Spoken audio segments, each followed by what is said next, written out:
Online class में सभी स्टूडेंटों का स्वागत है। और जो 2022 में बिहार बोर्ड से कॉमर्स की एग्जाम होने वाली है, उसी के लेकर ये यूट्यूब पर बिल्कुल मुफ्त में क्लास चलाया जा रहा है। और यह टोटल चैप्टर वाइज ऑब्जेक्टिव हम बनाए, चैप्टर वाइज ऑब्जेक्टिव क्लास ले रहे हैं। और मुझे आशा है कि ये जितने चैप्टर हम लोग पढ़ेंगे, 16 चैप्टर शायद आप में है और आज 5वां नंबर चैप्टर पढ़ा रहे हैं, बाकी 4 चैप्टर का वीडियो ऑलरेडी अपलोड है। तो वहाँ से ये पूरी अगर वीडियो ढंग से देख लेते हैं तो जो बिहार बोर्ड का जो क्वेश्चन पेपर का हाथ में मिलेगा, उसमें उम्मीद करते हैं, गारंटी तो नहीं कहेंगे, ठीक है, उम्मीद करते हैं कि आपको 100 का 100 क्वेश्चन एकदम आएगा। और ये और रिकॉर्ड बोल रहे हैं, जब एग्जाम बीतेगा सारे पीडीएफ को मिलाइएगा, एकदम सारे के सारे क्वेश्चन रहेंगे। इसलिए आप लोग निश्चित रूप से अपनी तैयारी आधा अधूरी हुई है तो निश्चित रूप से इस वीडियो को देखिए। इसमें कोई आपसे चार्ज नहीं लिया जाता है, पूरे फ्री ऑफ कॉस्ट दिया गया है। तो आइए हम लोग पहला जो चैप्टर है उसको अध्ययन करते हैं। पहला चैप्टर है सजदारी, जो 5वां नंबर चैप्टर है और चैप्टर का हेडिंग है सजदारी का पुनर्गठन। पुनर्गठन का मतलब है इसमें कई तरह से पुनर्गठन होगा। एक तो सजदार का प्रवेश, यहाँ जो चैप्टर हम क्या है सीधा बात करें, एडमिशन ऑफ पार्टनर का ऑब्जेक्ट होगा। यानी कोई दो पार्टनर पहले से फॉर्म में है, दो पार्टनर पहले से फॉर्म में है और वह क्या करते हैं, दो पार्टनर फॉर्म से है और वह किसी कारण से ठीक है नए पार्टनर को अपने फॉर्म रखते हैं। वैसे पार्टनर के जब आती है, जैसे पहले से ए और बी है और नया सी आया, उसको बोला जाएगा admission of partner. Admission of partner में जब सी आएंगे, नया पार्टनर आएंगे, तब ऐसी स्थिति में बहुत सारे हम लोग का अपने अकाउंटिंग में कुछ चेंजिंग करना पड़ता है, जिसमें खासकर उसका अनुपात, उसके गुडविल और सारी चीज करेंगे। उसी बेस पर अगर चैप्टर पढ़े होंगे तो ऑब्जेक्टिव ज़्यादा बेनिफिट होगा। चैप्टर पढ़े ही नहीं होंगे तो मेरे समझ से आपको ज़्यादा समझ में नहीं आएगा, ज़्यादा समझ में। जैसे पहला क्वेश्चन आप स्क्रीन पर देख रहे हैं, देखिए ए बी एक साझेदार है फर्म, सी का प्रवेश 1/4 हिस्सा के लिए। देखिए पहले से इसमें ए और बी फर्म के साझेदार है और सी 1/4 हिस्सा के लिए आ रहे हैं। ए बी का त्याग अनुपात क्या होगा? क्या बात है, यहाँ पर एक बहुत बड़ा पॉइंट छुपाया गया है। सी का तो नया हिस्सा दे दिया गया, लेकिन सी नया है, ए बी का कोई हिस्सा ही नहीं प्रश्न दिया गया है। ऐसे परिस्थिति में ए और बी का अनुपात बराबर हो जाएगा, 1:1 हो जाता है, ठीक है। तो ध्यान रखना है ए और बी का अनुपात जो है वो बराबर है और सी आया है 1/4। सी जब आया है 1/4 के लिए, ए और बी का अनुपात 1:1 जब नहीं दिया रहता तो बराबर माना जाता है, इसलिए 1:1 हो गया। ऐसी परिस्थिति के सवाल में ए और बी का त्याग अनुपात 1:1 होगा, 1:1 होगा। इसको बनाकर प्रूफ कीजिएगा तो इतना ही होगा। पुराना अनुपात जो है और चुपचाप सी आया, चुपचाप अपना हिस्सा बताया कितना चाहिए, बाकी कोई शर्त ऑफ कंडीशन नहीं दिया है। ऐसे में ए और बी का पुराना अनुपात जो है 1:1, वही इसका त्याग अनुपात बन जाएगा। ऐसे परिस्थिति में इसका आंसर आपको 1 का ए होगा, याद रखिएगा, ठीक है। आइए, यदि एक फर्म की कुल संपत्ति इतना है और कुल बाही दायित्व इतना है तो सजदा देखिए, बैलेंस शीट जब बनाया जाता है तो दोनों साइड का आपस में बराबर होता है। तो यहाँ कुल संपत्ति दिया है 4,05,000, तो कुल लाइबिलिटी भी तो 4,05,000 होगा, दोनों तो आपस में बराबर होता है। और बाह्य दायित्व एक्सटर्नल लाइबिलिटी दिया है 55,000, इसमें से घटा देते 3.5 लाख जो बच रहा है वो साझेदार की पूंजी होगी। जितने साझेदार होंगे उनका मिक्स पूंजी होगा, कंबाइंड पूंजी होगा, इसलिए इसका आंसर होगा 3.5 लाख, 3.5। अगला पॉइंट, इत्मीनान से वीडियो देखिए, ज्यादा दिमाग नहीं लगाना। काम बोल दिए कि क्वेश्चन 100 का 100 नंबर करेगा, ठीक है, बाकी कुछ पता नहीं हो। ए बी और सी 3 साझेदार हैं जो लाभ हानि को इतना में बांटते हैं। डी को 1/10 भाग के लिए प्रवेश दिया गया तो नया अनुपात निकाला। बड़ी सच्चाई है, इसमें 1 रुपया मानकर बनाया जाए। और सच्चाई है कि डी 1/10 के लिए आया है। ऑब्जेक्टिव में फॉर्मूला काम करे, इसको जोड़ लीजिए। देखिए आपको क्या आएगा 28, ठीक है, इसको जोड़ दिया, क्या आपको आएगा साथ ही 10 आएगा, ठीक है, जोड़िए, इसको जोड़िए, क्या आएगा 10। अब यहाँ 2 टकरा जा रहा है, 7 3 10 हो गया, इसको जोड़ने 12 आ रहा है, सॉरी 11 आ जा रहा है, 11। तो यहाँ पर डी का हिस्सा 1/10 है, उसका नया और पुराना 1/10 होगा। इस दशा में इसको बनाकर निकालिएगा तो एक लंबा प्रक्रिया जाना पड़ सकता है, ठीक है।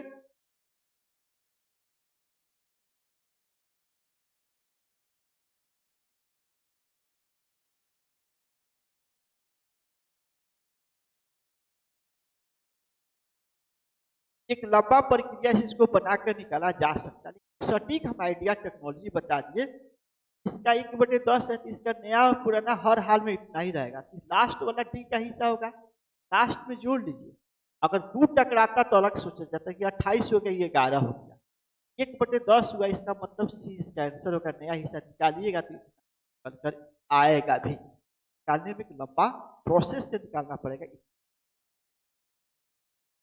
गेनिंग रेशियो बताइए। देखिए गेनिंग रेशियो का मतलब होता है कि हमको पहले 8 रुपया मिलता था, अब 10 रुपया मिलता है, इसमें से घटाएंगे तो 2 रुपया बढ़ा, तो 2 रुपया बढ़ा तो गेनिंग हुआ, इसलिए ये नया हो गया, ये पुराना हो गया। तो न्यू माइनस ओल्ड, इसका न्यू रेशियो माइनस सेक्रीफाइस गलती है, ओल्ड रेशियो माइनस सेक्रीफाइस गलत है, new ratio minus old ratio, ये सी नंबर से गेनिंग रेशियो निकलेगा। नया रेशियो में से पुराना रेशियो घटा दीजिएगा, जो आएगा वो गेनिंग रेशियो होगा। तो सी नंबर आंसर राइट होगा, सी नंबर आंसर राइट होगा। एक नए साझेदार के प्रवेश पर, एक नए साझेदार के प्रवेश पर क्या होता है? पुरानी फर्म के विघटन हो जाता है, पुरानी फर्म के विघटन हो जाता है, पुरानी साझेदार पुनर्गठित होती है। देखिए विघटन तो नहीं कहा जाएगा, देखिए ओल्ड पार्टनर जो होते हैं पुनर्गठित होता है, इसलिए इसका आंसर बी होगा। और भी इसका ऑप्शन होगा, लेकिन याद रखिएगा कोई भी पार्टनर फॉर्म में आते हैं तो पहले से जो पार्टनर है उनकी पुनर्गठन हो जाता है, ऐसी परिस्थिति का डी नंबर आंसर राइट है। ठीक है, अगला पॉइंट, एक्स, एक्स और वाई साझेदार है जो लाभ हानि अनुपात को इतना में विभाजित करते हैं, जेड को 1/5 भाग के लिए प्रवेश कराते हैं, ठीक है, जिसकी ख्याति इतना रुपया योगदान किया। तो फर्म की देखिए, फर्म की कुल ख्याति पूछ दिया, जेड 1/5 के लिए इतना लेके आ रहा है, अपने 5वां हिस्सा के लिए इतना आ रहा है, इसलिए फर्म का गुडविल निकालना होगा। इसमें इसके जो हिस्सा में होगा 25,000 में इसका जो 5वां हिस्सा उसे गुना कर दीजिएगा, 1,25,000 रुपया आएगा, ये फर्म का गुडविल हो जाएगा। तो फर्म के गुडविल पूछा इतना है। अब देखिए फर्म गुडविल 1,25,000 गया, अगर फर्म की गुडविल रहता और यहाँ पर नया पार्टनर जो जेड है उसका हिस्सा पूछता तो इसका 1/5 निकालते तो 25,000 आ जाएगा। इसमें हाई पूछ दिया है, ये वाला दे दिया है कि भाई जेड का गुडविल 25,000 है और ये नया पार्टनर जेड है, और इसके अकॉर्डिंग फर्म का कुल गुडविल कितना होगा तो 1,25,000 होगा, डी नंबर।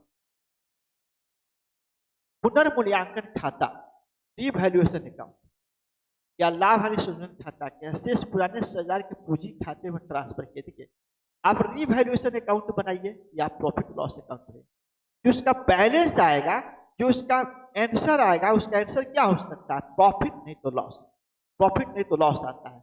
ओल्ड पार्टनर के बीच में किस अनुपात में बांटा जाएगा? पूंजी अनुपात में कतई नहीं, समान अनुपात में कतई नहीं, नहीं, पुनारे लाभ विभाजन अनुपात में। ओल्ड प्रॉफिट रेशियो में ही हम लोग रिवैल्यूएशन अकाउंट के बैलेंस हो या प्रॉफिट लॉस एडजस्टमेंट का बैलेंस हो, ओल्ड प्रॉफिट शेयरिंग रेशियो के आधार पर हम लोग उसको डिवाइड करते हैं, बंटवारा करते हैं, इसलिए इसका आंसर होगा 1 नंबर आंसर, 1 नंबर 1। पुनर्मूल्यांकन खाता, रिवैल्यूएशन खाते के नाम पक्ष जमा देखिए फॉर इंग्लिश में excess the credit side over the debit side, माने क्रेडिट साइड के अमाउंट ज्यादा है डेबिट साइड का। इसका आप जब बनाइएगा तो देखिए ये बनाइएगा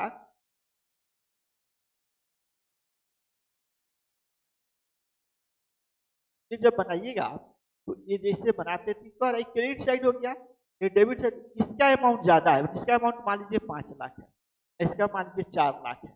इधर कम आया 1 लाख, वो कौन चीज का सूचक है? Credit side over the debit side, मतलब इसकी अपेक्षा ज्यादा है। इधर जो बैलेंस फिगर आ रहा है वो कौन चीज का सूचक है? तो लाभ का सूचक है।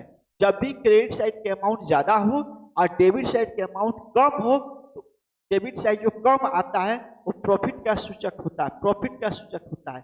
लेकिन जैसे क्रेडिट साइड में कम आएगा तो लॉस का हो जाएगा, एक कहानी नहीं।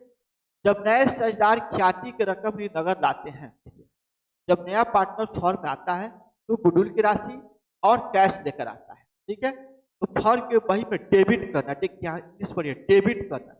तो जब कोई पार्टनर आता है गुडविल की राशि लेकर, तो उसका गारंटी क्या होता है? उसका गारंटी होता है कैश अकाउंट दिया टू, मान लीजिए न्यू पार्टनर जेड है, जेड कैपिटल और टू गुडविल। तो गुडविल लेकर आ रहा है तो ही एंट्री हो रहा है, गुडविल सीआर में है, पार्टनर के नाम सीआर में।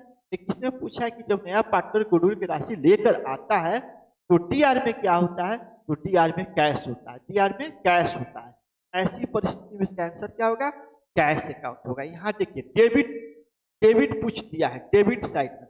अगर क्रेडिट में पूछता तो यहाँ पर आपको गुडविल भी होता और new account of new partner भी होता, इसलिए नहीं पूछा है। डेबिट क्रेडिट ध्यान देना, डेबिट पूछता है तो कैश अकाउंट, 3 नंबर आंसर इसका सही।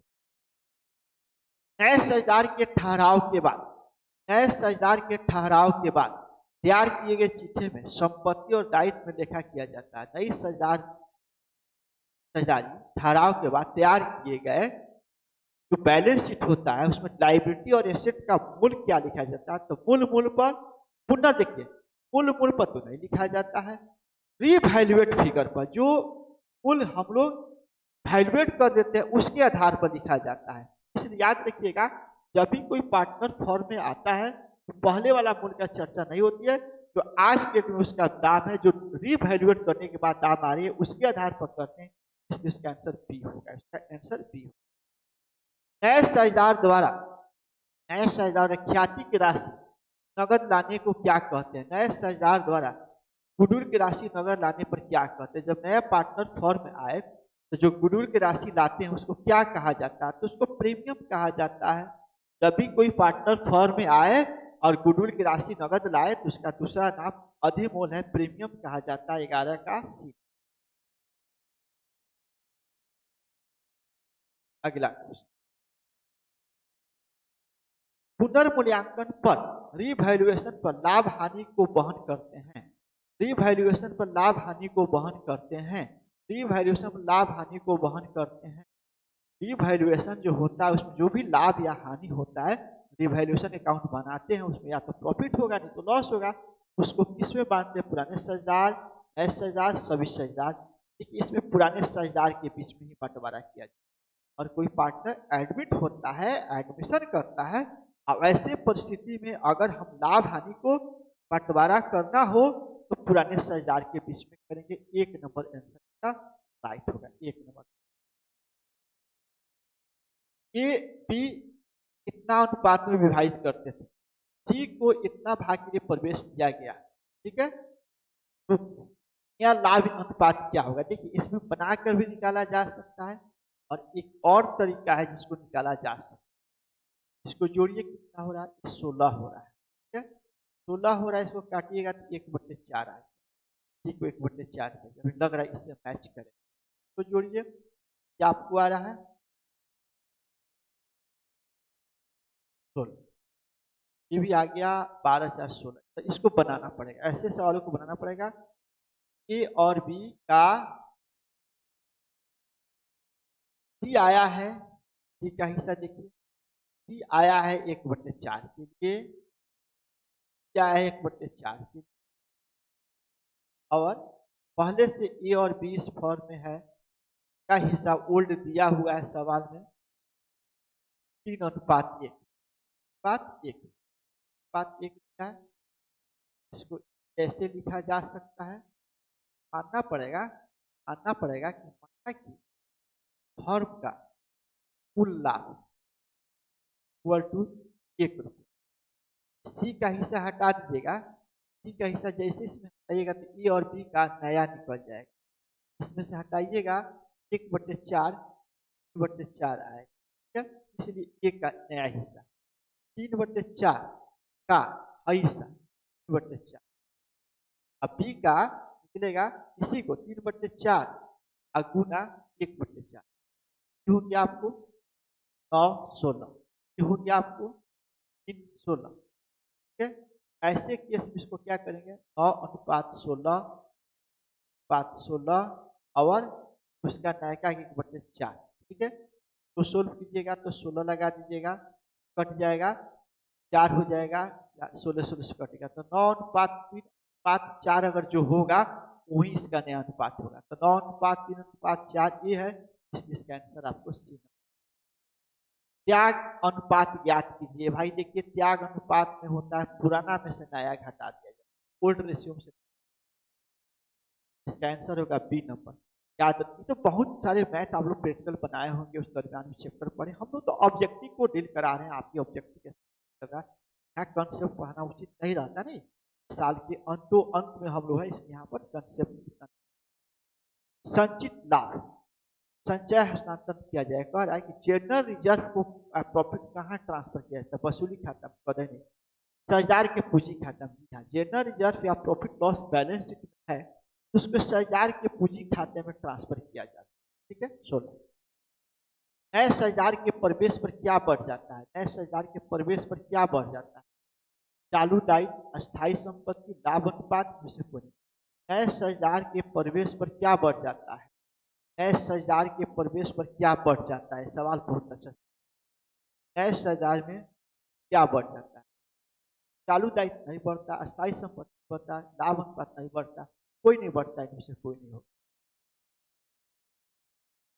फर्म का पुनर्गठन किया जाता है, फर्म का पुनर्गठन कब किया जाता है, साझेदार के प्रवेश के समय, साझेदार की मृत्यु पर, कि दोनों में। अब 17 नंबर सवाल का जवाब सुनेंगे, ये दोनों में होता है, जब कोई पार्टनर फर्म में एंट्री मारे तब, या डेट कर जाए तब, दोनों अवस्था में होता है। इसलिए इसका आंसर सी होगा, ए एंड। एक नए साझेदार के प्रवेश के समय पुस्तकों में लाभ हानि खाते में कोई शेष होते हैं। एक नए साझेदार के प्रवेश के समय, नए साझेदार के प्रवेश के समय पुस्तक में बैलेंस में कोई प्रॉफिट लॉस हो तो कहाँ ट्रांसफर किया जाता है, कि प्रॉफिट लॉस हो या जनरल रिजर्व हो, दोनों को हम पुराने साझेदार के सीआर साइड में करते हैं। तो लाभ विनियोजन खाते में नहीं, सभी साझेदार के पूंजी खाते, पुराने साझेदार के पूंजी खाते में। C number. अगर ओल्ड बैलेंस शीट है उसमें प्रॉफिट लॉस है तो उसको पुराने साझेदार के पूंजी खाते में ट्रांसफर किया जाता है। C number option.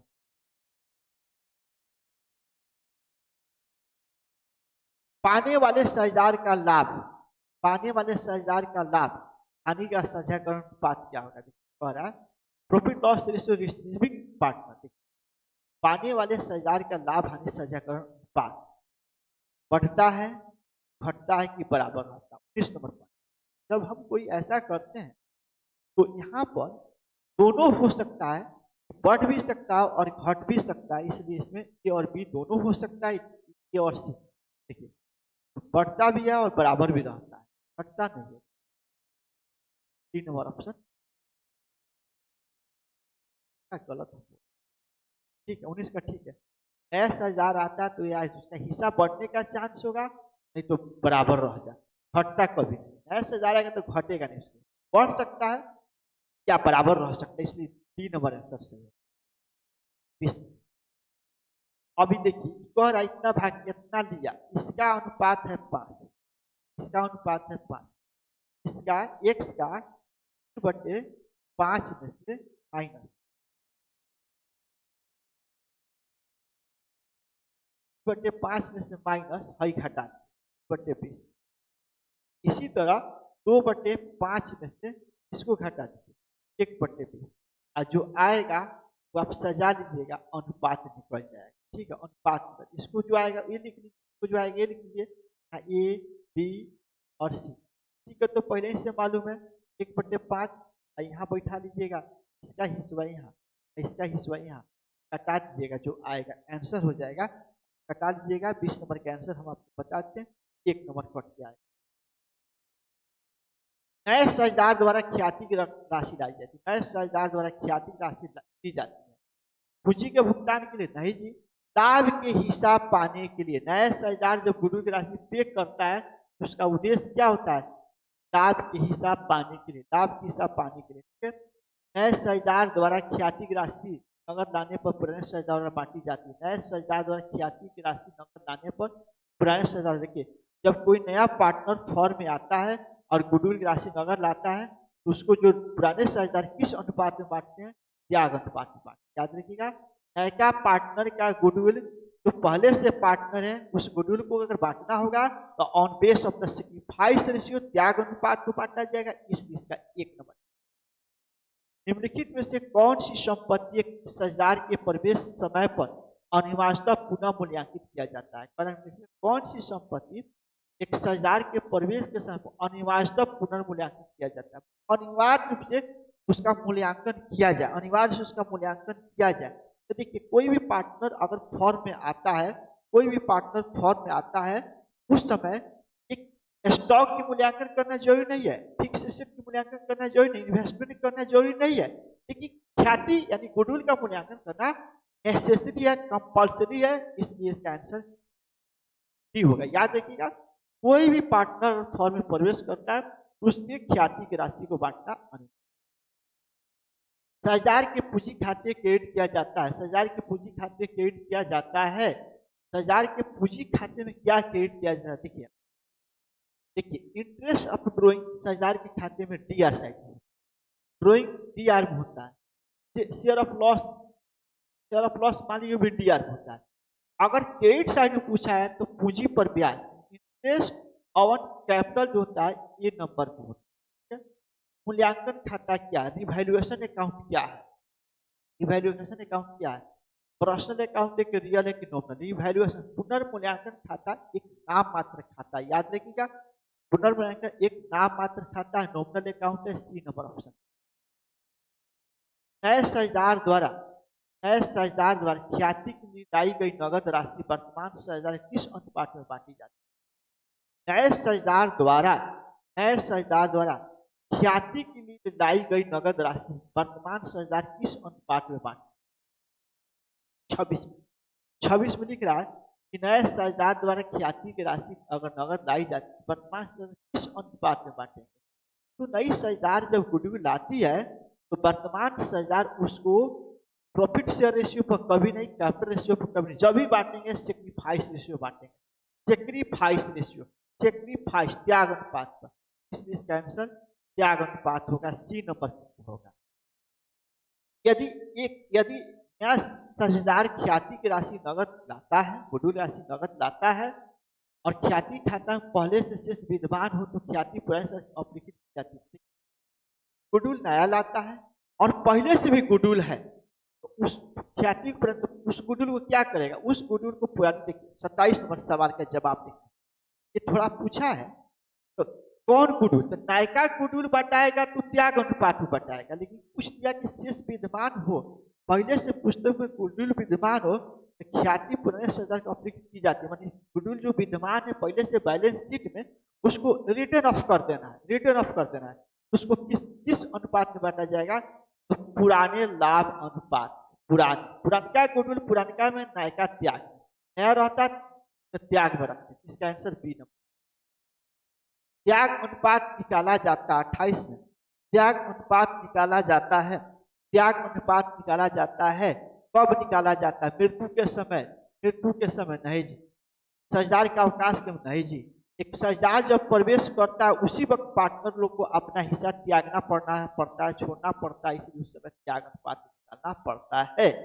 पुनर्मूल्यांकन रिवैल्यूएशन कौन खाता है? नाम मात्र खाता। 29 का नाम मात्र खाता है, 29 का नाम मात्र खाता। याद रखिएगा रिवैल्यूएशन का नॉमिनल अकाउंट होता है। अस्थाई संपत्ति के मूल्य में कमी क्या कहलाती है? अस्थाई संपत्ति के मूल्य में, फिक्स एसेट के मूल्य में संपत्ति से हानि होती है। संपत्ति से हानि होती है, बी नंबर ऑप्शन राइट होगा। ये भी साझेदार है, सी को इतना भाग के लिए साझेदार में प्रवेश किया गया है। ये भी एक साझेदार है, इतना भाग प्रवेश किया भविष्य में ए को और बी को इतना अनुपात में ना बांटना है तो त्याग अनुपात क्या होगा? तो यहाँ पर त्याग अनुपात यही होगा, 2:1 हो जाएगा। भविष्य में अनुपात में ना बांटेंगे, ना बांटे तो निकालना पड़ेगा। का अनुपात 1/2, इनका 1/2 में से इसका माइनस हो जाएगा 2/3, एक का त्याग होगा, ठीक है। 1/2 में से इसका होगा 1/2, ठीक है, 3। अब इसका निकालिएगा, इसका हो जाएगा 6, 3 और यहाँ हो जाएगा 4, -1/2 हो। क्या कह रहा है? ए बी साझेदार है, जो साझेदारी प्रवेश करते हैं और भविष्य में ए और बी इतना अनुपात में डालते हैं, त्याग थोड़ा सा मैच पड़ेगा।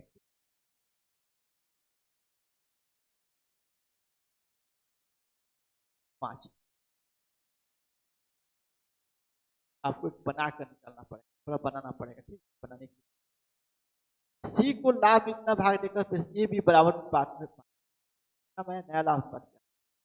ए सी को इतना तो ये लो लाभ देकर प्रवेश कर 4, ठीक है। तो पकड़िए, सीधा बात है। कमना क्या आ रहा है उस टर्न, आ रहा किस टर्न आ जा रहा आइएगा इसको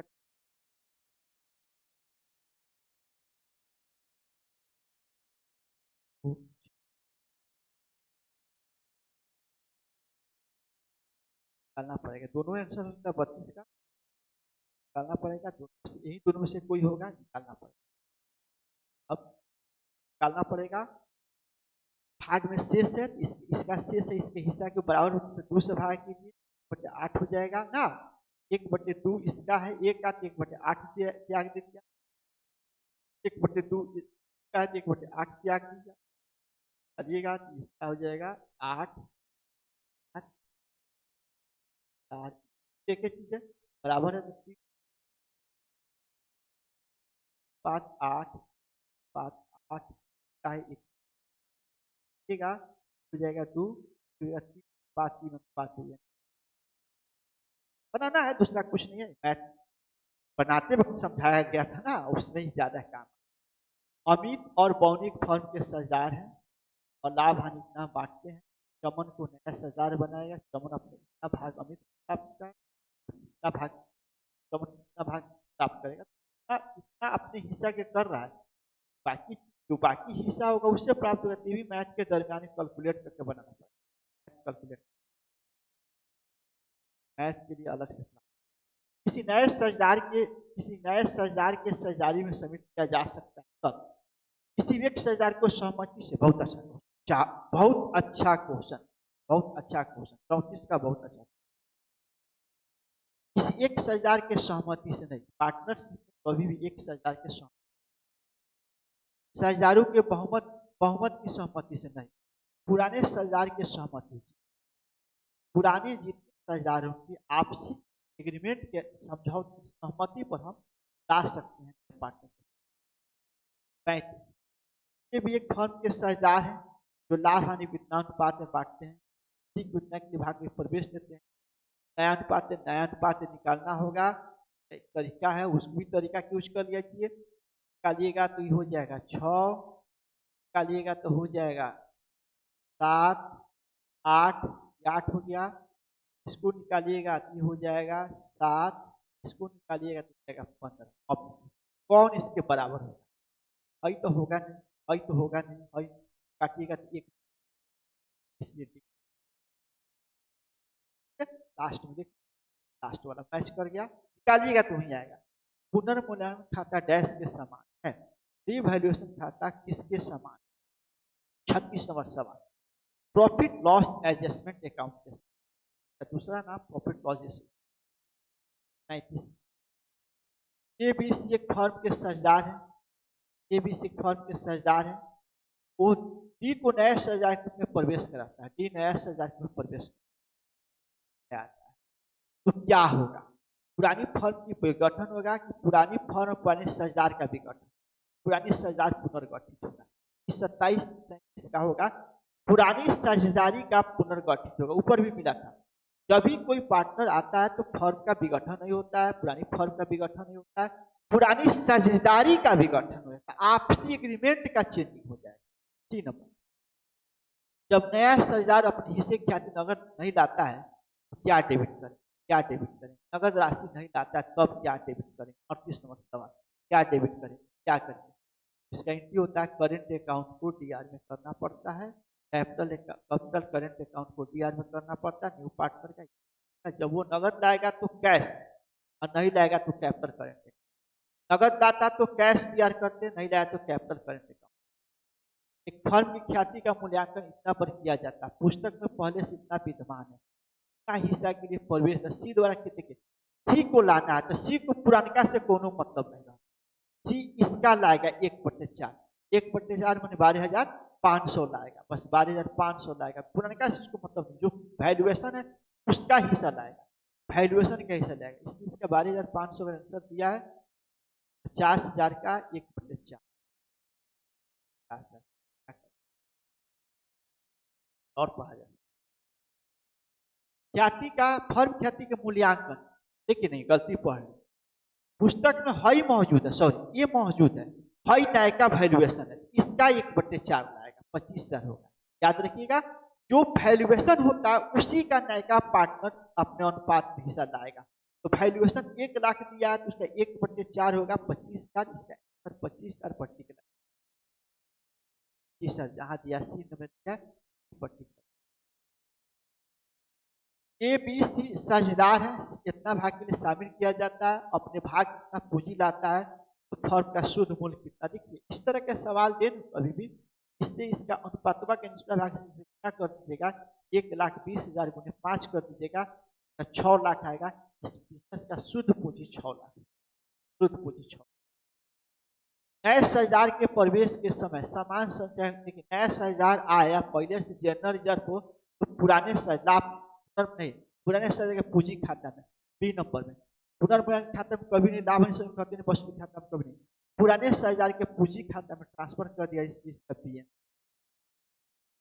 ए बी सी एक लाभ हानि अनुपात हानि बांटते हैं, सी को 1/4 हिस्सा के साझेदार के प्रवेश दिया, ठीक है।